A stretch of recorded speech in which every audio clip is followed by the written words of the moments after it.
Warahmatullahi wabarakatuh. Ya, salam sejahtera untuk kita semua. Yang pertama marilah kita panjatkan puji syukur kehadirat Allah Subhanahu wa Ta'ala, Tuhan yang Maha Kuasa, karena atas limpahan rahmat-Nya pada siang hari ini kita masih diberikan kesehatan dengan keadaan yang sedikit ngantuk ya ibu-ibu. Alhamdulillah bisa bertemu dalam aktivitas yang insya Allah bermakna, yaitu diseminasi tentang budaya positif. Jadi kita akan menggali apa itu budaya positif di sekolah, yang pada hari ini akan disampaikan oleh rekan-rekan CGP Angkatan 11 dari SD Negeri Gereja. Mana Ibu Sukawati Happy? Iya, berikan senyum terbaikmu, tepuk tangan untuk Happy. Selanjutnya ada Bu Dwi Fuji Mai Stiani. Iya, senyum bahagianya mana Bu Mai? Iya. Ya baik Bapak Ibu, sebelum kita mulai ada ice breaking dulu tidak ini teman-teman? Langsung saja, oke, langsung saja ice breakingnya nanti mawon ya. Untuk paparan yang pertama akan disampaikan oleh rekan saya Ibu Sukawati Happy. Monggo kepada Bu Happy disilakan. Sudah masih semangat teman-teman? Masih. Mana semangatmu? Ini semangatku.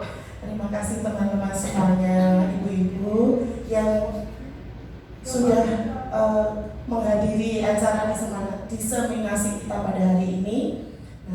Langsung saja ya, konsep inti dari disiplin positif yaitu yang pertama adanya perubahan paradigma belajar. Jadi nanti pada diri kita ada perubahan dan mindset pada paradigma kita yang ada paradigma belajar kita. Kemudian ada nilai-nilai kebajikannya. Kemudian kebutuhan dasar, kita akan belajar kebutuhan dasar manusia. Ada disiplin positif. Kemudian nanti akan timbul keyakinan kelas. Kemudian ada posisi kontrol guru dan ada nanti kita akan belajar juga menyelesaikan masalah dengan segitiga restitusi. Mungkin ibu-ibu semuanya sudah pernah melakukannya, saya kira sudah sering melakukannya, cuma mungkin belum menyadari bahwa itu sudah dilakukan. Nah, nanti kita di sini akan belajar bersama-sama tentang konsep inti dari disiplin positif. Pembelajaran dengan paradigma baru. Di situ adalah merupakan pembelajaran yang dirancang berdasarkan prinsip pembelajaran. Kita saling menguatkan satu sama lain sehingga berdiferensiasi kita nanti bisa lebih mantap lagi ke depannya.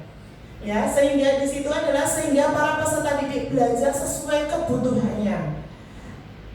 Berdasarkan tahap perkembangan sesuai dengan teori psikologi modern untuk mewujudkan profil pelajar Pancasila. Nah, di sini untuk profil pelajar Pancasilanya sendiri mungkin ada yang bisa membantu saya menyebutkan.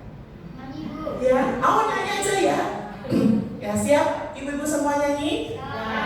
Pancasila beriman dan bertakwa pada Tuhan yang esa dan berakhlak mulia, Berkebinekaan global, Gotong royong mandiri, kreatif dan bernalar kritis. Terima kasih semuanya, masih semangat bertakwa.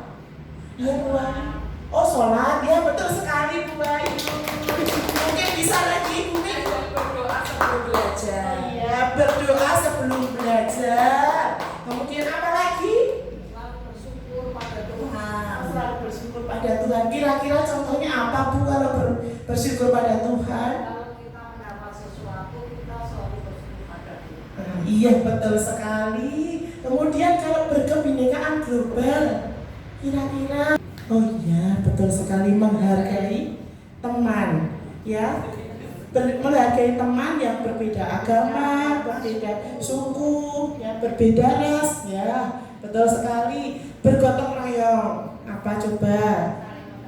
Iya, saling membantu dalam keadaan apapun. Betul sekali Bu Wahyu. Kemudian kreatif mungkin bisa berikan contohnya. Gagasan, banyak ide. Iya, banyak gagasan Bapak. Iya, mampu memecahkan masalahnya sendiri atau menemukan jawaban-jawaban atas permasalahan yang dia alami. betul sekali, mampu memecahkan masalahnya sendiri dengan jawaban-jawaban yang ada ya. Kemudian mandiri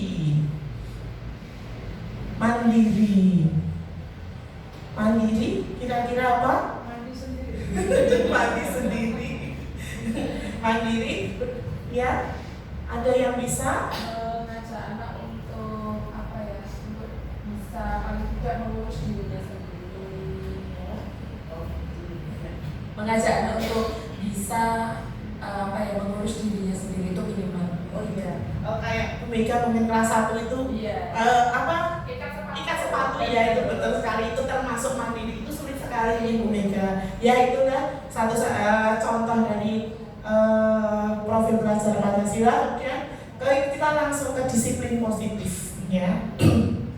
Disiplin adalah berasal dari kata disiplina yang artinya belajar. Disiplin mengacu pada disiplin diri yang peserta didik tanpa imbalan reward, ancaman atau hukuman. Oke. Jadi mari kita belajar sama-sama tentang disiplin positif. Mungkin di awal-awal sangat sulit sekali, apalagi untuk anak SD ya. Kalau nggak diberi reward, kalau nggak diancam atau diberi hukuman, nggak jalan.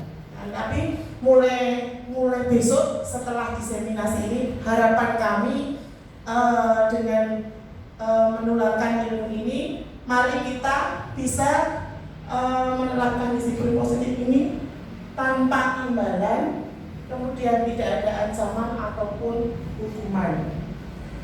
Kira-kira bagaimana nanti Bapak Ibu bisa nih? Bisa dicoba. Kemudian sebagai penduduk, tujuan kita adalah menciptakan peserta didik yang memiliki disiplin diri sehingga mereka berperilaku mengacu kepada nilai-nilai kebajikan universal dan memiliki motivasi intrinsik dalam perubahan perilaku ke arah yang lebih baik. Nah, kalau ini nilai-nilai kebajikan, mungkin ada yang bisa membantu saya membacakan nilai-nilai. Nilai-nilai kebajikan adalah sifat-sifat positif manusia yang merupakan tujuan mulia yang ingin dicapai setiap individu. Nilai-nilai tersebut bersifat universal dan lintas bahasa, suku bangsa, agama maupun latar belakang. Terima kasih. Nah, itu adalah nilai-nilai kebajikan. Nanti nilai-nilai kebajikan itu nanti akan berkaitan juga dengan disiplin positif, ya. Tapi kita akan belajar step by step dulu. Nah, ini nilai-nilai kebajikan bisa dengan Pesani. Kemudian nilai-nilai kebajikan yang ingin dicapai oleh setiap anak Indonesia kita kenal dengan profil pelajar Pancasila yang tadi sudah panjenengan sebutkan contoh-contohnya nih, ada mandiri, berkebinekaan global, beriman dan bertakwa kepada Tuhan Yang Maha Esa. Itu tadi sebagian dari contoh profil pelajar Pancasila. Kemudian kita juga akan belajar tentang kebutuhan dasar manusia. Apa itu kebutuhan dasar manusia? Monggo Bu Dani bisa membantu saya.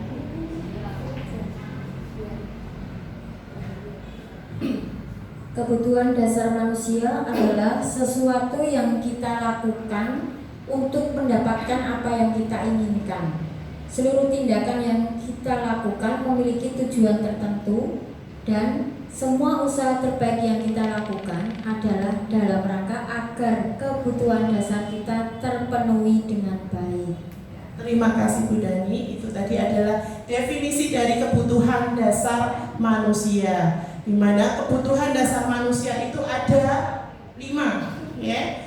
1, bertahan hidup, kemudian penguasaan, kemudian ada kasih sayang dan rasa diterima, kebebasan dan kesenangan. Untuk contoh-contohnya nanti.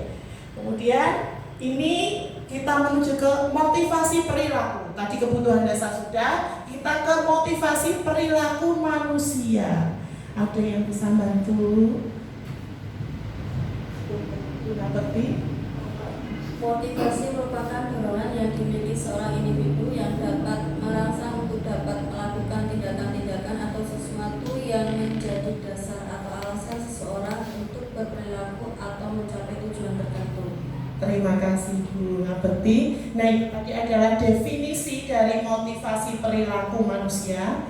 Nah, motivasi ini tadi di sini ada motivasi perilaku itu ada untuk menghindari ketidaknyamanan, kemudian untuk mendapatkan imbalan atau penghargaan dari orang lain, dan untuk menjadi orang yang mereka inginkan dan menghargai diri sendiri dengan nilai-nilai yang mereka percaya. Itu motivasi kita melakukan sesuatu. Kemudian di sini ada konsep disiplin dengan identitas gagal. Nah, biasanya itu kita memberikan hukuman, kemudian reward ya, ataupun ancaman. Nah, hukuman itu nanti kalau kita berikan ke anak, mungkin pada saat itu anak itu akan takut kepada kita. Tetapi di situ nanti anak akan merasa pada akhirnya menyakitkan. Kemudian tidak nyaman. Tidak nyaman biasanya wujudnya jadi nggak mau masuk kelas, takut, ya, kemudian memaksa itu juga kita tidak boleh. Kemudian akan menimbulkan murid jadi menyembunyikan kesalahan, dan murid pada akhirnya akan menjadi rendah diri. Nah, itu saya alami dulu waktu saya masih SD. Cuma kalau memang diri kita bisa menghandle, mungkin tidak begitu menyakitkan. Tapi kalau anak-anak itu tidak bisa stabil emosinya, kan pada akhirnya tetap akan menyakitkan, tidak nyaman dan ketakutan. Kemudian penghargaan, biasanya kamu bisa menulis tulisan ini, tetapi nanti guru beri permen. Nah, kira-kira itu masih Bapak Ibu lakukan tidak? Masih, ya monggo pelan-pelan kita bisa merubahnya ya. Yaitu karena penghargaan itu tidak efektif, kemudian bisa merusak hubungan atau sifat diri dan mematikan kreativitas anak. Misalkan, kalau nggak diberi guru permen, aku nggak usah berpikir saja. Jadi kan kreativitasnya mati nanti. Kemudian menghukum dengan sistem ranking dan merampas hak menghargai diri.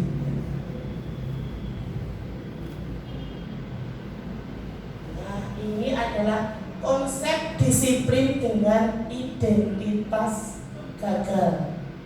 Nah, konsekuensinya adalah penguatan jangka pendek, perlu monitoring berkelanjutan, murid menghormati peraturan, kehilangan waktu untuk merenungi kesalahan. Nah, mungkin di sini ada restitusi. Adakah teman-teman yang bisa membantu? Monggo Kantor Sumiati, gimana? Kan ya? Setelah ini slide atau ini masih saya? Oke, restitusinya. Restitusi di sini adalah murid bertanggung jawab atas perilakunya, kemudian fokus pada pemecahan masalah jangka panjang, murid menghormati dirinya dan orang lain, kemudian ada teori kontrol, dirinya memegang kontrol, dan murid bersemangat untuk memperbaiki kesalahan. Nah, ini bagaimana caranya? Nanti kita akan belajar tentang segitiga, namanya kalau di konsepnya segitiga restitusi ya. Nah, di sini restitusi itu apa? Monggo bisa membantu saya. Restitusi adalah proses berdiri ya Bu Mama. Restitusi adalah proses menciptakan kondisi bagi murid untuk memperbaiki kesalahan mereka sehingga mereka bisa kembali pada kelompok mereka dengan karakter yang lebih kuat. Ciri-ciri restitusi bukan untuk menebus kesalahan, namun untuk belajar dari kesalahan, memperbaiki hubungan tawaran, bukan paksaan, menuntut untuk melihat ke dalam diri, mencari kebutuhan dasar yang mendasari tindakan fokus pada karakter, bukan tindakan fokus pada solusi, mengembalikan murid yang berbuat salah pada kelompoknya. Terima kasih Bu Mega. Nah, Nah, kalau hukuman di situ guru menghukum murid dengan berdiri 10 menit di depan kelas. Guru marah dan murid menjadi takut. Kira-kira pernah melakukan ini, Ibu-ibu? Pernah ya, saya juga pernah kok. Ini hukuman. Kemudian kalau konsekuensi, guru memberikan konsekuensi untuk menulis PR sebanyak 3 kali.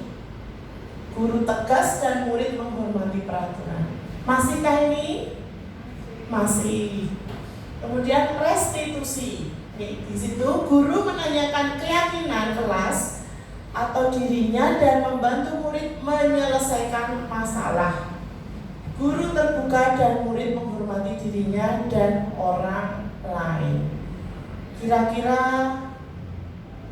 mana saja yang pernah dilakukan penjaringan? Hukuman, konsekuensi, restitusi? Ketiga-tiganya. Luar biasa.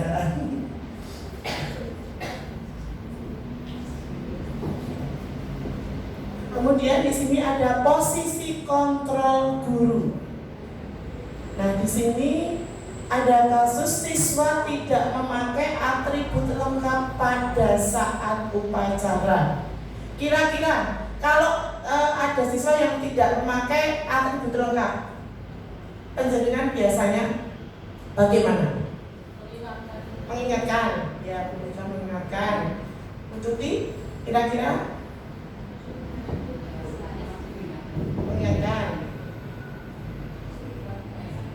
Suruh buat barisan baru, ya, suruh buat barisan baru, Wenda. Mengingatkan juga. Mengingatkan.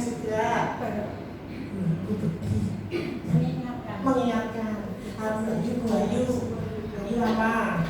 Mengingatkan. Sudah ngerti? Masna? Anak kelas 1 Kan dan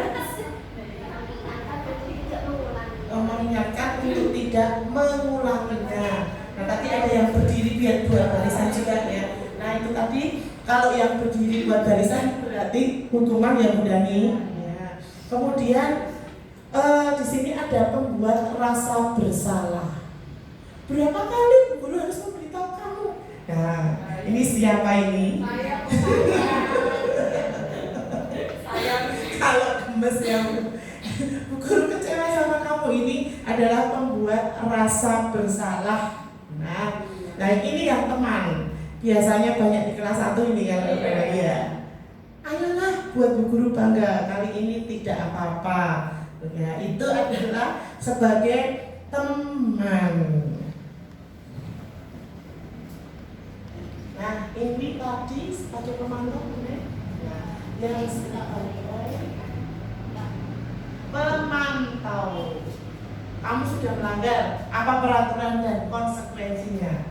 Biasanya ini di kelas berapa ya? Tinggi ya, bukan yang di kelas tinggi.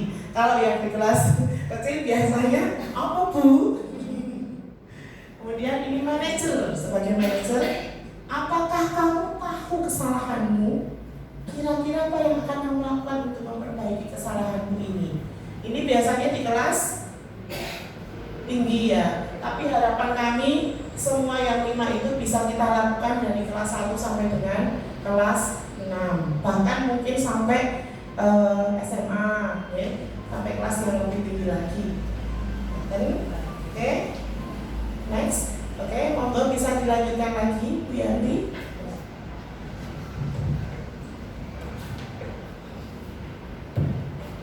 Ya, baik, terima kasih Bu Yanti. Sebelum lanjut ibu-ibu, jadi kalau kita ambil benang merahnya tentang budaya positif, itu kan nilai-nilai kebajikan yang diterapkan tapi berasal dari dalam diri sendiri. Intinya kan seperti itu. Nah, ada kalanya siswa kita itu melanggar budaya positif yang sudah diterapkan di sekolah. Itu sejatinya karena apa? Kalau kita hubungkan dengan 5 kebutuhan dasar, jadi ada salah satu dari kebutuhan dasar mereka yang tidak terpenuhi. Jadi kan intinya seperti itu. Kenapa tahu kok muridku tidak pernah pakai ikat pinggang saat upacara? Ternyata kita tahu dari latar belakangnya, oh ibunya bekerja dari pagi sampai dengan sore, oh dia anak dengan gendong, atau sama utinya dan sebagainya. Artinya tadi 5 kebutuhan dasar salah satunya kan adalah salah satunya kan adalah kasih sayang. Nah di situ anak kehilangan kebutuhan dasarnya. Jadi ada motivasi yang melatar belakangi kenapa anak ini melanggar budaya positif yang sudah diterapkan.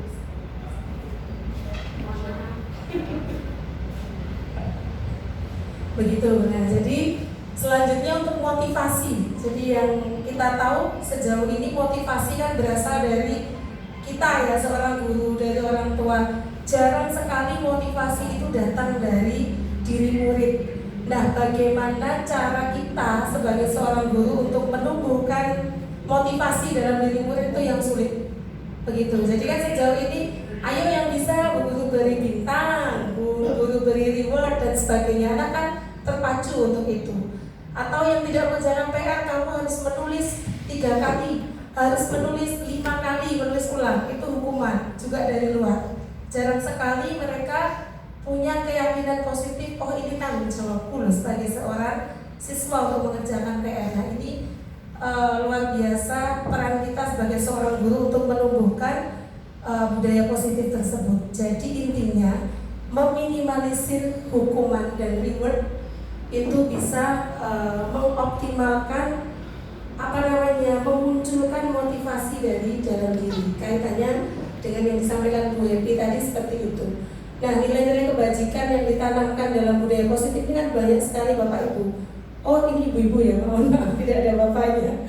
Dari disiplin, tanggung jawab, 5S itu termasuk budaya positif. 5S apa saja ibu-ibu?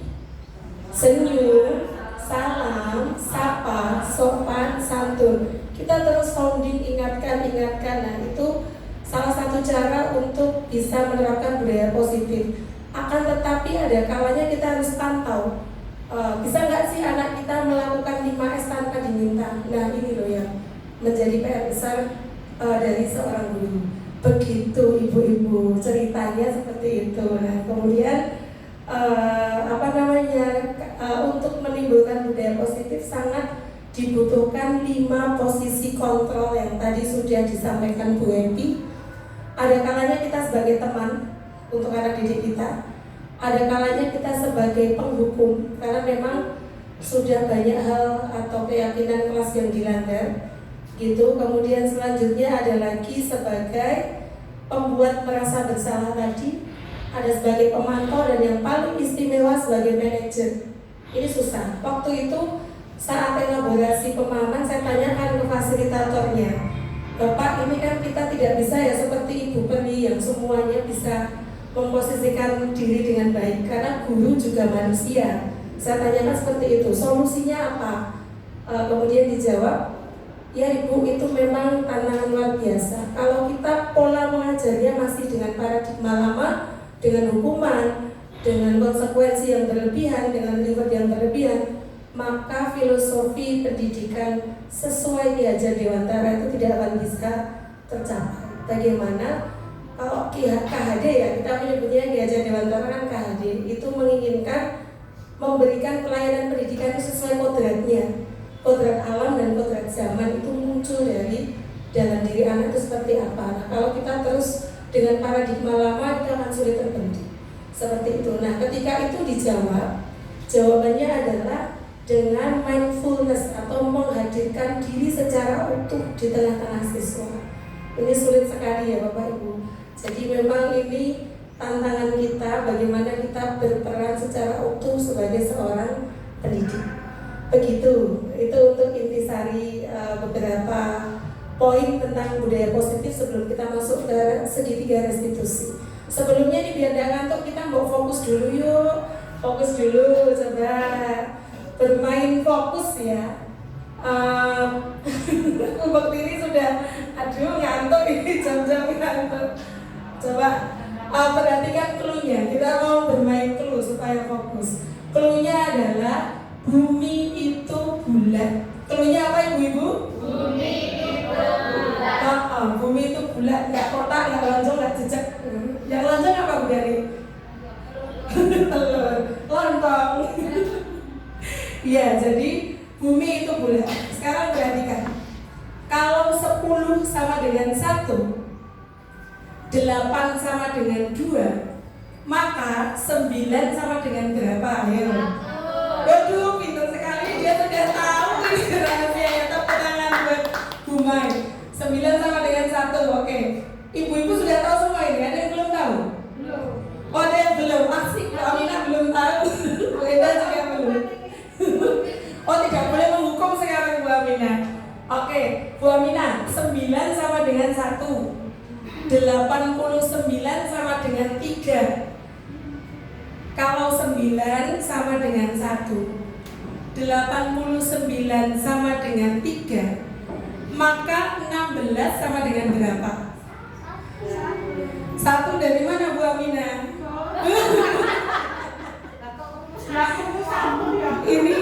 Ini cek nalar kritis ya. 1 dari mana ibu-ibu? Bu Pertiwi, 1 dari mana? Ya, saya belum tahu. Oke, belum tahu, harus sampai tahu. 1 lagi ya, 1 lagi nanti kita kasih rahasianya. Iya, nanti dijajaki ya Bu ya. Oke, 16 sama dengan 1, 25 sama dengan 0. Kalau 28 sama dengan berapa Bu Peti? 2 dari mana? Dari temannya. Oke, ini Bu Wahyu, coba temannya dijelaskan 2 dari mana? Ya, karena kita lihat dari clue-nya itu kan bumi itu bulat, berarti yang kita hitung itu yang bentuknya bulat-bulat. 8 kan bulatnya ada atas sama bawah, 2-nya nggak ada bulatnya, berarti hanya 2. 1. Oke. Sip, bernalar kritis. Yuk sekarang cek yang belum tahu, Bu Aminah, Bu Pertiwi. Oke, berarti 18 sama dengan 2. 99 sama dengan 2. 899 sama dengan 4. udah nih tadi. Ayo Bu Dani. 899. 4. Tepuk tangan semuanya. Oke. Nanti ditularkan ke muridnya. Oke, bumi itu bulat Bu, seperti saya. Oke, ini masuk ke segitiga restitusi. Ini adalah aplikasi peran kita sebagai seorang manajer. Guru itu ya manajer loh Bu. Bukan baik-baik posisinya sebagai manajer, bukan hanya di perusahaan, tapi kita adalah manajer untuk murid-murid kita. Jadi segitiga restitusi merupakan strategi yang dapat dilakukan sebagai proses menciptakan kondisi menuntun murid untuk memperbaiki kesalahan yang mereka lakukan. Jadi tidak serta-merta dibilang, kamu salah loh, harusnya kamu gini. Itu tidak, tapi kita ajak mereka melakukan 3 tahap untuk tahu kesalahan dan keyakinan kelas yang sudah dibuat, seperti itu. Tadi belum disinggung peraturan dan keyakinan ya Bu Mai ya? Belum ya, nanti coba dijelaskan Bu Mai kenapa bukan peraturan kelas tapi keyakinan kelas. Jadi ini lebih ke keyakinan itu kan datang dari dalam diri kita. Kalau peraturan kan orang lain yang buat. Nah itu intinya di situ. Sebetulnya kalau ini dilaksanakan keren sekali murid kita, tapi sekali lagi guru itu juga manusia. Yang bisa kita lakukan adalah menerapkannya sesuai kemampuan kita tentunya ya, dengan optimalisasi yang sesuai seperti itu. Untuk tahapnya Bapak Ibu, yang pertama adalah menstabilkan identitas. Kemudian yang kedua ada validasi tindakan yang salah. Dan yang ketiga adalah menanyakan keyakinan. Menstabilkan identitas ini artinya bagaimana ibu-ibu? Jadi ketika murid kita berbuat kesalahan itu kita ajak komunikasi. Kita tanyakan apakah benar kesalahan yang dia lakukan, sehingga dia bisa menyadari apa yang sudah diperbuat itu memang salah. Dan ini ada kalimat-kalimat khusus yang bisa mengarahkan anak kita untuk tahu apa yang sudah dia langgar. Contoh, ada anak datang terlambat sehari, besoknya terlambat lagi, besoknya terlambat lagi. Nah ini kan sudah melanggar disiplin positif. Kita tanya, oke, apa yang kamu lakukan? Bu guru dengar kamu sudah beberapa kali terlambat, apakah betul? Ya bu, misalnya dia jawab seperti itu. Terus kita buat kalimat yang menguatkan. Nggak apa-apa nah, orang terlambat itu biasa. Karena memang tidak ada manusia yang sempurna. Orang membuat kesalahan itu hal yang wajar. Tapi, nah di situ ada penekanan. Namun, tapi dan seterusnya. Kalau terlambatnya setiap hari, ini adalah sebuah masalah. Kamu harus bisa menyelesaikan itu. Apa sih kerugiannya kalau kamu telat? Kira-kira apa ibu-ibu? Kalau murid kita setiap hari telat, kerugiannya apa saja coba? Ya, ketinggalan pelajaran, kemudian juga sulit konsentrasi, emosionalnya juga tidak bisa kita tata. Beda kalau dia bisa ada waktunya untuk menstabilkan diri kan lain, gitu ya. Jadi kita giring ke tahap itu. Nah, selanjutnya ini berbuat salah tidak apa-apa. Tidak ada manusia yang sempurna. Yang sempurna yang ada. Kemudian ada banyak orang pernah melakukan kesalahan seperti itu. Yakinlah bisa menyelesaikan ini. Nah, itu kira-kira seperti itu menstabilkan identitas. Selanjutnya memvalidasi tindakan yang salah. Jadi supaya murid kita itu sadar bahwa dia itu memang melanggar keyakinan kelas yang sudah kita sepakati. Yang pertama, seorang guru yang memahami teori kontrol yang 5 tadi ya Bapak Ibu, akan mengubah pandangannya dari teori stimulus respon ke cara berpikir proaktif yang mengenali tujuan dari setiap tindakan. Contoh kalimat yang bisa dipakai adalah, padahal kamu bisa loh melakukan hal yang lebih buruk dari ini ya, tapi kenapa tidak? Nah seperti itu. Jadi ajak mereka untuk berpikir dampak dari apa yang sudah dikerjakan. Tapi untuk kelas 1 mungkin ini agak sulit dipahami. Nanti bisa dipilih kalimat-kalimat yang memang anak-anak paham. Kemudian kamu pasti punya alasan mengapa melakukan hal itu. Ini perlu kita tanyakan. Kita nggak boleh langsung menghukum, itu nggak bisa. Apalagi kalau belum menyepakati keyakinan kelas, panjenengan menghukum murid. Nah itu sama sekali tidak dibenarkan. Begitu. Selanjutnya, kamu harusnya bangga pada dirimu sendiri karena kamu telah melindungi sesuatu yang penting untukmu dengan datang ke sekolah tepat waktu. Itu bisa. Kemudian kamu boleh mempertahankan sikap itu, tapi harus menambah sikap yang apa gitu. Tapi kalau terlambat jangan jangan dipertahankan. Ya, jadi ini lebih ke menyadari apa yang sudah anak-anak kita lakukan. Yang terakhir, menanyakan keyakinan. Gitu. Ketika identitas sukses telah tercapai dan tingkah laku yang salah telah divalidasi, anak-anak sadar oleh kesalahannya, maka anak akan siap untuk dihubungkan dengan nilai-nilai yang dia percaya dan berpindah menjadi orang yang dia inginkan atau sesuai keyakinan yang disepakati. Contoh keyakinan kelas ya, keyakinan kelas contohnya tanggung jawab dengan meletakkan setiap benda setelah digunakan pada tempatnya. Nah, itu kan menjadi keyakinan kelas yang disepakati oleh panjenengan dan murid-murid. Terus, setiap anak harus disiplin dengan datang tepat waktu. Nah, kalau telat kan berarti melanggar. Ditanyakan, nah apa yang kamu langgar? Keyakinan apa yang sudah dilanggar? Kalau sudah tahu, ditanya, sebaiknya kamu bagaimana? Bisa dipegang janjinya, bisa dipegang kata-katamu untuk bisa meyakini keyakinan kelas kita. Dan itu bisa dilakukan. Itu kalau dibayangkan sulit ya Bu, nanti dipraktikkan saja. Begitu. Selanjutnya next saja Bu Mai. Ini contoh kasus siswa yang berulang kali datang terlambat di kelas 5. Hanya contoh ya Ibu. padahal katanya rajin ini nggak pernah telat, tapi kita buat skenario yang kita aplikasikan segitiga restitusi. Jadi ada seorang siswa kelas 5 SD bernama Elena. Oh, ini coba minta tolong Bu Amin aja membacakan. Seorang siswa kelas 5 SD bernama Elena sudah beberapa kali datang terlambat ke sekolah. Dia sudah sering menerima konsekuensi, namun tetap saja terulang lagi kesalahan yang sama. Terlambat ke sekolah. Bu Yanti sebagai wali kelas 5 memanggil Elena untuk menindaklanjuti kesalahan yang dibuat oleh Elena supaya bisa memperbaiki diri.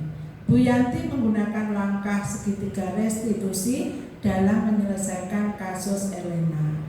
Terima kasih Bu Aminah. Ya, ini adalah praktik segitiga restitusi ibu-ibu. Nah, ini dia Elena yang setiap hari terlambat. Monggo. Assalamualaikum.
Selesai untuk dilanjutkan oleh Buma.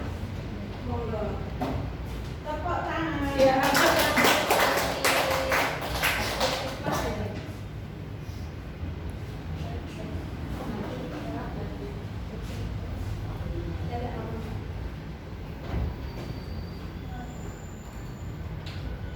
Ibu, ini sesi yang terakhir ya. Ibu-ibu, ini sesi yang terakhir. Semoga masih ada sedikit semangat ya. Baik, kita ice breaking dulu. Nanti kalau saya bilang tepuk 1, maka jawabnya adalah yes. Apa Pak Ibu? Yes.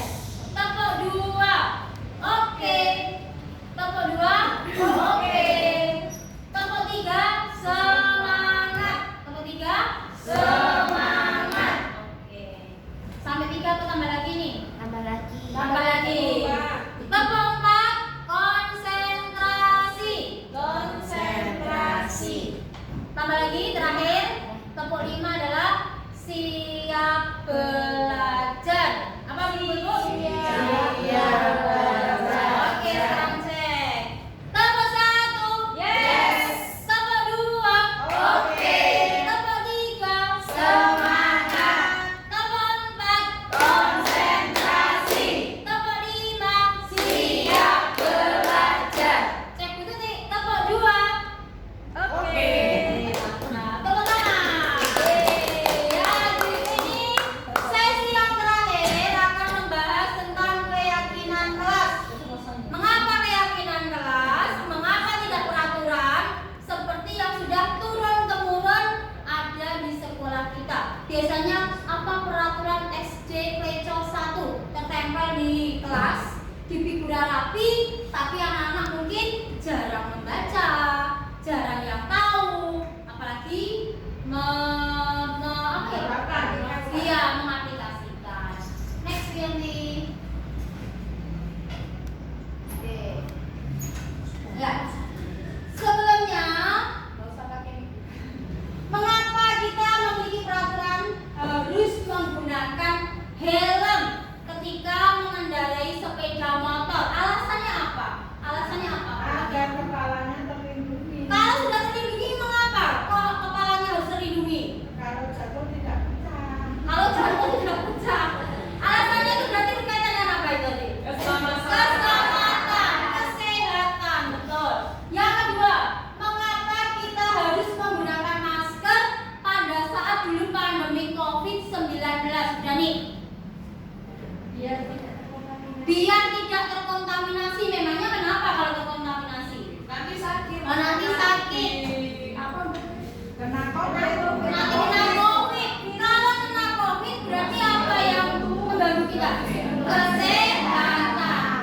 Nah, karena kita sadar, karena kita tahu, maka kita meskipun tidak dipaksa, maka kita akan dengan secara sukarela menggunakan helm kemanapun itu.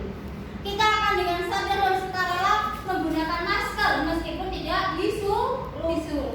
Sama dengan keyakinan kelas. Harapannya ketika semua anak sudah yakin bahwa dengan adanya keyakinan kelas tadi akan berdampak positif bagi diri mereka, maka tidak perlu kita suruh, tidak perlu kita ingatkan, maka mereka akan melakukan keyakinan kelas dengan dasar kesadaran diri. Atau tadi disinggung ada motivasi yang namanya dari dalam diri yang dinamakan motivasi intrinsik. Next, Wiyanti. Oke. Nah, bagaimana langkah-langkah membuat segitiga restitusi? Jangan terbuka ya Bapak Ibu. Untung tidak ada bapaknya ya. Yang pertama, kita boleh menuliskan keyakinan kelas sesuai dengan pendapat masing-masing ya. Bebas. Tidak ada yang salah, tidak ada yang betul. Yang kedua, membahas bersama dengan murid keyakinan yang kita buat. Yang ketiga, memilah keyakinan kelas. Kita kelompok-kelompokkan nih. Misalnya datang sekolah tepat waktu, tidak boleh terlambat, harus on time, dengan hal yang sama. Nanti kita kelompok-kelompokkan. Yang keempat, ubah keyakinan agar menggunakan kalimat yang positif. Otak kita tersetting dari sana itu kalau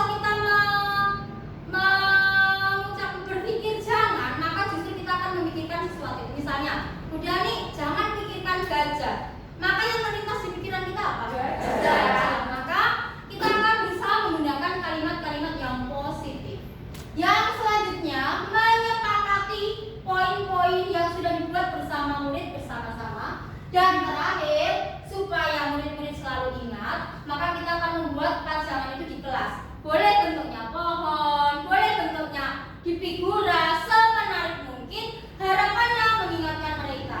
Kadang-kadang kan anak sudah membuat keyakinan kelas bersama-sama, tapi kadang-kala ada anak yang masih melanggar. Kita ingatkan, ayo kemarin kita sudah membuat keyakinan kelas, sekarang kamu membuang sampah sembarangan. Keyakinan kelas apa yang kamu langgar? Nah itu kita bisa mengingatkan dengan kita memajangnya di kelas.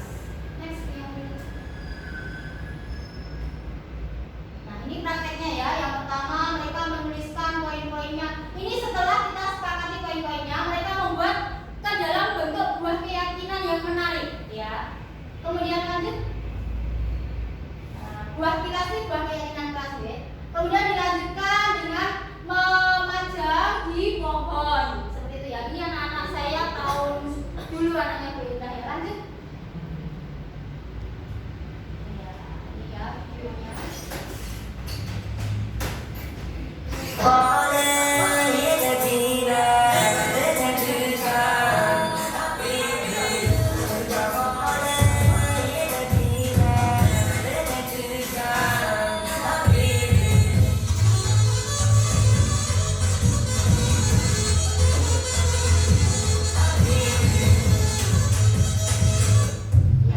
Itu ya. Jadi selain saya buat dalam bentuk pohon kilas atau pohon keyakinan kelas, saya juga mengupload di sosial media.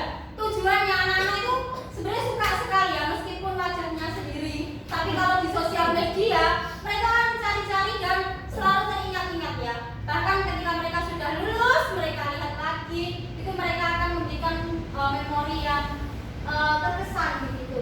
Nah ini yang terakhir, karena ibu-ibu sudah baterainya sudah mulai habis ya, kita akan praktek membuat keyakinan kelas.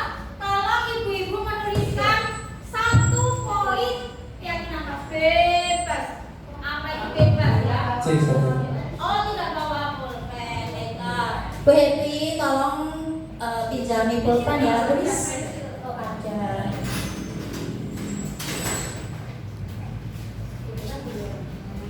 Boleh 1, boleh juga 2 ya, silahkan. Bebas ya, nanti kalau sudah bisa ditempelkan di keyakinan kelas di sini. Nanti kita akan bahas secara bersama-sama.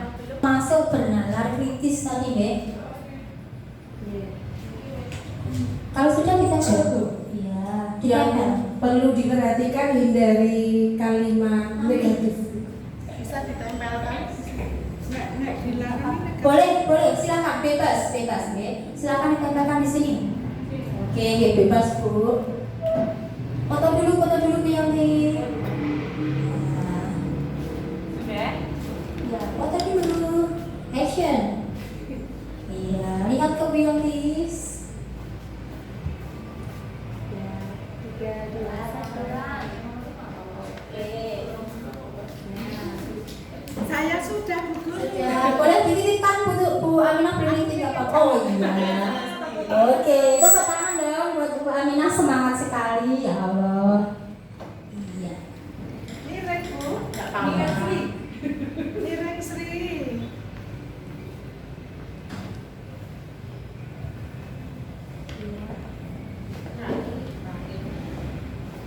Sudah semuanya atau masih ada yang belum?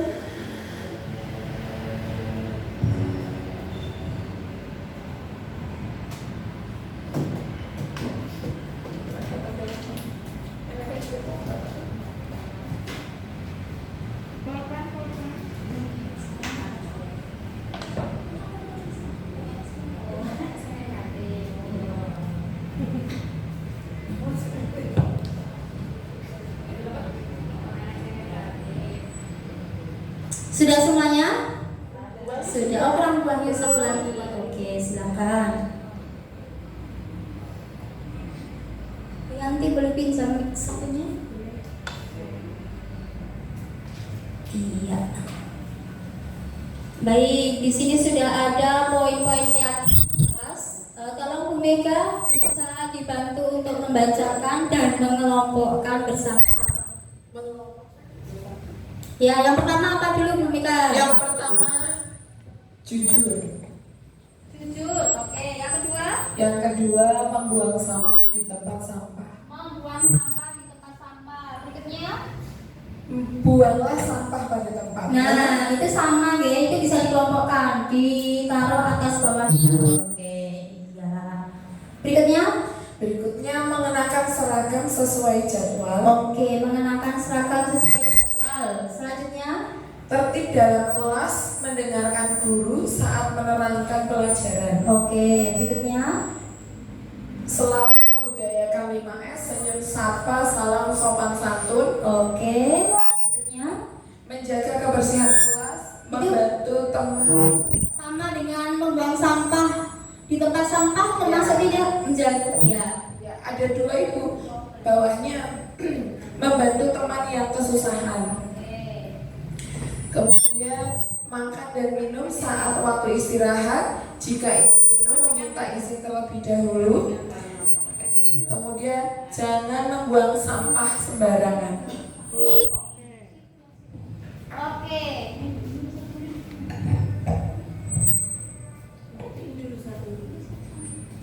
Oke, tadi ada jujur. Bagaimana kita sepakati jujur? Jujur. Ya, oke, jujur. Satu. Yang berikutnya adalah tadi membuang sampah di tempat sampah. Membuang sampah di tempat sampah, buanglah sampah pada tempatnya. Nah, itu berarti apa? Kita buat keyakinan kelas kayaknya apa? Oh, sama kalian ada apa? Ada jangan membuang sampah Oke, kita sembarangan. kelompokkan ya. Nah, kita sepakati keyakinan kelasnya apa tentang membuang sampah ini? Menjaga kebersihan. Oke, menjaga kebersihan. Poin kita yang kedua adalah menjaga kebersihan ya Bapak Ibu. Kemudian tadi ada kalimat jangan membuang sampah sembarangan. Ini termasuk kalimat positif apa negatif? Negatif. Oke, negatif. Sebaiknya kita ubah menjadi apa ini kalau jangan membuang sampah sembarangan? Buang sampah pada tempatnya. Iya, betul sekali. Tepuk tangan. Oke. Berikutnya Bu Mega. Tertib dalam kelas, mendengarkan guru saat menerangkan pelajaran. Oke, mendengarkan guru saat menerangkan pelajaran. Kita sepakati? Ya. Kalau kita persingkat nilai kebajikannya apa ya ini ya? Mendengarkan guru saat menerangkan apa? Iya Bu Wali, betul sekali. Memperhatikan guru. Tepuk tangan untuk Bu Wali. Oke. Berikutnya. Membantu teman yang kesusahan. Membantu teman yang kesusahan. Kita sepakati? Ya. Selalu membudayakan 5S, senyum, sapa, salam, sopan santun. Kita sepakati? Oke. Datang tepat waktu. Datang tepat waktu. Kita sepakati? Oke. Bu Mega bisa dibacakan sekali lagi keyakinan kelas yang kita sepakati bersama-sama. Yang pertama adalah jujur. Yang kedua adalah buanglah sampah pada tempatnya atau menjaga kebersihan. Yang ketiga adalah tertib dalam kelas atau memperhatikan Bapak Ibu guru.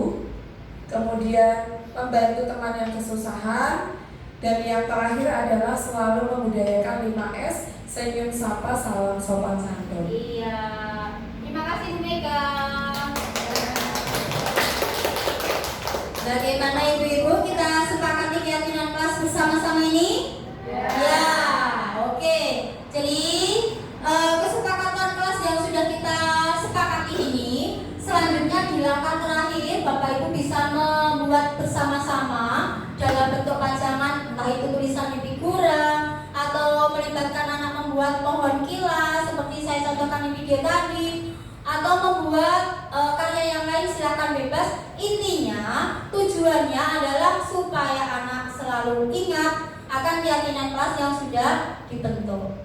Hanya itu yang saya sampaikan, kurang lebihnya mohon maaf. Akhirul kata, wassalamualaikum warahmatullahi wabarakatuh. Tepuk tangan untuk Bu Mai dengan suaranya yang membahana. Luar biasa. Untuk selanjutnya adalah sesi tanya jawab ibu-ibu. Pastinya kan ada yang sudah dipahami, ada juga yang masih menggelitik di pemikiran ibu-ibu semuanya. Monggo bisa kita diskusikan. Mungkin 2 atau 3 penanya saja. Monggo. Yuk, oke, Bu Bekti, silakan. Ada durasi yang atau ibu? Ada menyusul, ada dong. Nanti menyusul. Pojok di Masur, ya Masur ini Mbak. Terima kasih atas waktu yang diberikan pada saya. Saya akan bertanya tentang keyakinan kelas. Untuk kelas tinggi, kelas 3, 4, 5, 6, kemungkinan kalau diajak untuk membuat keyakinan kelas bisa beres, bisa lancar ya Bu. Tapi untuk kelas 1, pada awal-awal pembelajaran ini bagaimana ya masalahnya? Banyak anak yang belum bisa menulis lengkap. Kemudian kalau untuk mengutarakan saya ini bisa, tapi untuk menuliskan itu bagaimana? Mohon bimbingannya. Terima kasih Bu Bekti ini atas pertanyaan yang diberikan. Ini mungkin nanti bisa ditambahi sama teman-teman yang lain ya. Untuk anak-anak kelas 1 khususnya ya yang belum bisa menuliskan, jadi Bu Bekti ini bisa menyampaikan dulu ya kalimat pada keyakinan kelas itu udah harus sepanjang ini. Jadi tadi disampaikan ada nilai kebajikan, diantaranya disiplin, saling menyayangi, menjaga kebersihan, seperti itu ya. Nah di dalam nilai-nilai kebajikan itu bisa dibentuk ini Bu, tulisan beserta gambarnya. Nah jadi nanti anak biar milih. Jadi dikasih kesempatan anak, ini misalnya membuang sampah pada tempatnya. Lah ada gambar, bawahnya ada tulisan. Nah nanti biar mereka milih. Kemudian ditempelkan, ini satu anak, yang lain milih ya, sesuai dengan pendapat mereka masing-masing dan setelahnya kita sepakati bersama. Mungkin seperti itu Bu Bekti ini. Monggo Bianti, silakan Iya, kalau mau sudah menambah. puas dengan jawabannya ya Bu Bekti ini. Kalau mau ditambah lebih. Oh iya, kalau mau ditambah. Menambahkan dari Mbak Mai itu menanamkan konsep klasifikasi ke anak-anak ya. Kelas 1 kan masih abstrak bayangannya. Jadi betul yang disampaikan Mbak Mai, kita bisa membuat kategori hal yang baik dan tidak baik. Untuk solusi anak yang belum bisa baca tulis itu memang kaitannya dengan keterampilan berbahasa kan bukan langsung tidak, maksud saya tidak langsung diminta untuk menulis Bu. Jadi bisa dibacakan dulu oleh gurunya. Ini anak-anak ada sikap membuang sampah di tempatnya, yang satunya membuang sampah sembarangan. Nah itu bisa diberikan ke anak-anak untuk mereka bisa mengkategorikan mana kandangnya yang baik, mana kandangnya yang tidak baik. Nah itu nanti bisa menuntun mereka untuk membuat keyakinan kelas. Keyakinan kelas itu kan mengarah ke hal yang baik. Begitu. Gitu Mbak Mai. Bu Happy mau menambahkan? Mungkin bisa menambahkan dan menguatkan dari Bu Mai dan Bu Yanti karena pengalaman kami waktu di kelas 1 kemarin itu kebetulan memang ada anak yang belum bisa membaca menulis tapi ada yang bisa membaca menulis. Jadi sama bisa diambil dari Bu Mai, solusinya Bu Mai ataupun solusinya Bu Yanti. Kita membaca, menuliskan bisa, diberi gambar bisa, tetapi kita juga dengan membacakan. Jadi anak yang tidak akan membaca biasanya juga akan lebih semangat sekali itu loh Bu yang tadi. Nah kita bantu menempelkan. Ya yang kemudian yang sudah bisa menulis kita minta untuk maju ke depan menuliskan. Nah otomatis yang belum bisa membaca menulis pun akan semangat. Kebetulan kemarin saya menerapkannya waktu di kelas awal-awal Ibu. Itu alhamdulillah bisa. Yang belum bisa membaca pun cuma tunjuk jari tapi dia masih ingat yang itu tadi loh Bu. Itu mungkin bisa untuk masukan Bu Bekti. Nah, terima kasih. Iya. Ada pertanyaan satu lagi mungkin dari ibu-ibu? Monggo tentang budaya positif tadi ada beberapa poin, ada banyak ya Bu Mai, dari motivasi, ada keyakinan kelas, ada posisi kontrol guru, segitiga restitusi, ada juga kebutuhan dasar manusia, kan semuanya berkaitan. Monggo bisa ditanyakan. Satu lagi. Oke, Bu Masna yang cantik jelita. Menik. Terima kasih atas waktunya. Ini tadi kaitannya dengan materi yang hukuman dan keyword. Tadi kan kita harus berubah ke disiplin positif. Nah, bagaimana cara kita kita sebagai guru mengobati rasa kekecewaan anak yang sudah terbiasa diberikan reward oleh sebelumnya. Jadi misalkan ada guru yang setiap nilai 100 diberi bintang. Nah, setelah berhenti kan pasti anak merasakan kecewa. Nah, bagaimana cara yang bijak untuk mengobati rasa kekecewaan anak-anak tersebut? Ya, pertanyaan yang bagus dari Bu Ana. Tepuk tangan dulu untuk Bu Ana. Bagusnya sampai harus berpikir keras ini untuk menjawabnya. Ya, Bu Masna, ini saya alami. Jadi saya memang memberikan bintang juga untuk anak-anak saya yang memang mencapai pencapaian khusus sesuai standar kita. Nah, di sini yang perlu kita pahami bukan menghilangkan reward, tapi meminimalisir. Jadi tidak setiap kali anak berbuat baik ada rewardnya, berbuat baik ada rewardnya. Itu kan mengarahkan mereka, aku akan berbuat baik kalau diberi sesuatu oleh guru. Nah, nantinya betul arahnya ke rasa kecewa ketika mereka berbuat baik tidak diberi apa-apa. Nah, ini bisa kita minimalisir ya Bu Mas. Nah, contohnya bagaimana yang sudah saya terapkan. Biasanya kan mereka tahu bahwa nilai 100 akan dapat bintang. Itu tidak usah kita umumkan. Jadi biar mereka berusaha sebaik mungkin. Tidak perlu ada announcement atau pengumuman bahwa kamu dapat bintang kalau nilainya bagus. Tidak perlu. Begitu. Nah, nanti setelah beberapa pencapaian, kemudian Bu Masna memberikan reward berupa pujian atau bintang itu tanpa mereka ketahui, sehingga akan terbentuk kesadaran, oh ternyata Bu Masna juga menilaiku loh, juga menilai pencapaianku. Itu yang saya lakukan. Tapi ini tidak bisa dalam waktu yang singkat, mengingat kita udah biasa memberikan reward. Begitu. Kalau saya yang bisa saya lakukan seperti itu. Kalau kita langsung hilangkan full, mereka kaget. Jadi pelan-pelan tetap kita berikan reward sampai budaya positif itu terbentuk. Begitu. Mungkin Bu Mai menambahkan.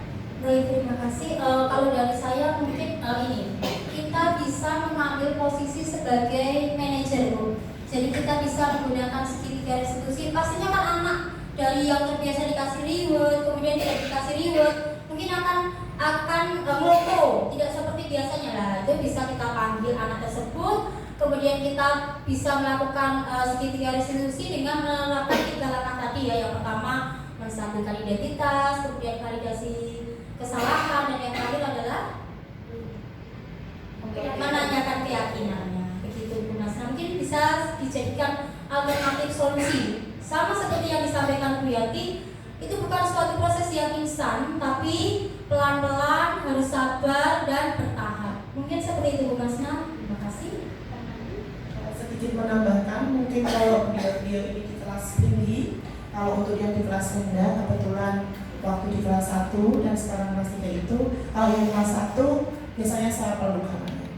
Saya beri pelukan, itu untuk anak yang kelas bawah biasanya akan lebih bisa mengurangi rasa kecewanya, rasa sakitnya. Kemudian kalau yang kelas pertengahan ya kelas 3 itu saya ajak ngobrol pelan-pelan, jadi kita bisa sebagai temannya.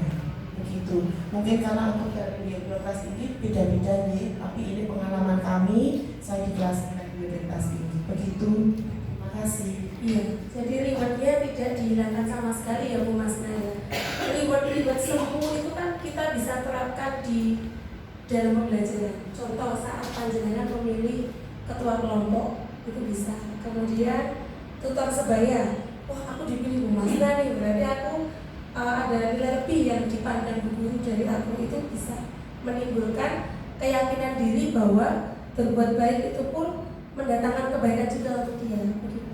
Itu Bu Masna memang sulit. Saya pun belum menghilangkan reward bintang karena nanti anak-anak pasti kaget. Mas berusaha nggak dapat apa-apa, nah seperti itu. Cuma mulai saat ini tidak saya umumkan begitu. Jadi berikan usaha terbaikmu. Dapat bintang nggak Bu? Itu tidak saya jawab. Begitu. Semoga bisa menjawab ya Bu Masna. Nanti kalau berkembang lagi jawabannya kita bisa share di luar forum. Mengatakan ibu-ibu ada lagi yang ditanyakan? Sampun ya, tepuk hebat dulu bareng-bareng. Tepuk hebat ya. Tepuk hebat. Aku hebat. Kamu hebat. Semua hebat.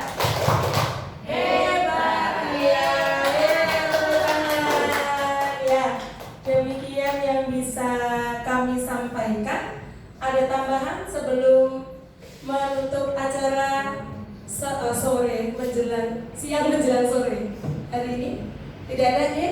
Ya, kalau tidak ada, langkah terakhir adalah refleksi Bapak Ibu. Jadi biasakan setiap hal baik yang kita lakukan harus ada refleksinya. Bisa dibantu Bu Happy untuk membagikan sticky note-nya. Mohon tuliskan 2 hal saja untuk merefleksi kegiatan kita hari ini. Ibu-ibu yang cantik dan baik hati. Yang pertama adalah perasaan ibu-ibu dalam setelah melakukan sesi ini. Perasaannya apa, dan yang kedua hal baik apa yang sudah panjenengan dapatkan. 2 mawon ya. Yang pertama perasaannya, dan yang kedua hal baik yang sudah didapatkan siang hari ini.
Iya, terima kasih refleksinya sudah ditempelkan. Satu perwakilan saja untuk menyampaikan refleksi, 1 mawon tentang perasaan hari ini dan apa yang sudah didapat. 1 yuk. Bu Mega mungkin ya, Bu Mega. Ya. Moga Bu Mega bisa maju ke depan biar terlihat. Terima kasih atas kesempatannya. Perasaannya adalah semangat luar biasa. Semangat.